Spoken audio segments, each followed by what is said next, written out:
Okay, ladies, this screencast is going to just be very short and sweet, and it's really just going to introduce the Roaring Twenties and kind of the excitement of the 20s, some of the stereotypical generalized things that you consider.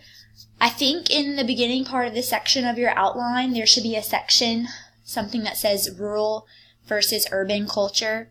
If there's not, you want to add that, because I'm just going to describe a few key factors of each type of culture in the United States before we get into Prohibition. And that's because there are really different experiences happening in the U.S. during this time depending on where you live. So we'll start with rural culture. Rural culture was very much kind of centered around small town environments, close-knit communities, everyone would know everyone in the town, typically safe places and places that were considered safe with low crime rates. People are driven by hard work. Everyone has a hard work ethic. People typically have strict conservative morals and strict values. People live a very slow-paced, leisurely, calm life. Now, none of that sounds like the Roaring Twenties, because the Roaring Twenties is happening in the urban parts of the United States. And that's pretty much everything the opposite of rural culture. So with urban culture, you have cities growing in all directions, people wanting to live in cities, wanting to have kind of a very fast-paced lifestyle, typically higher crime rates in the cities, so not quite as safe.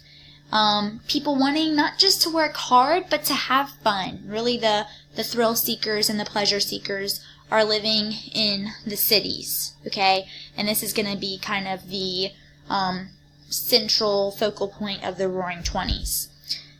Now, obviously the 20s is kind of categorized with the Prohibition era, and this is going to be kind of where rural and urban life clash, because they don't agree, one group doesn't agree with Prohibition and one group does, basically. So Prohibition was actually made official in the United States with the 18th Amendment.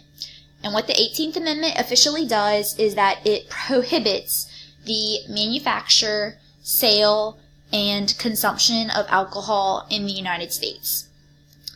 So basically, this means that alcohol is now illegal.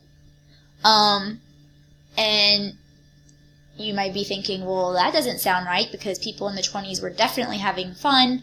Well, they were having fun, and they were technically also breaking the law. So, again, the reason it's called Prohibition is because alcohol was prohibited, meaning made illegal.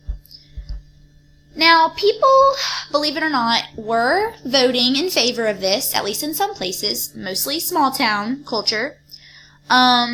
But recall that, kind of at the heels of the progressive movement, many progressives felt that, alcohol was causing a lot of problems in society, in marriages, in homes, and that if alcohol was made illegal, then people would reform their ways, and crime would be reduced, and domestic violence would be reduced, and any sort of business corruption would be reduced. So people, mainly women, speaking of the little sign on the screen that relates to that, religious groups, progressives, but obviously the small town people and the small culture were more so in favor of Prohibition. Now, Prohibition is going to be extremely hard to enforce. It's just kind of rampant across the United States. There's not enough in the government budget to enforce the law, because you can't be everywhere and anywhere and everywhere all at one time.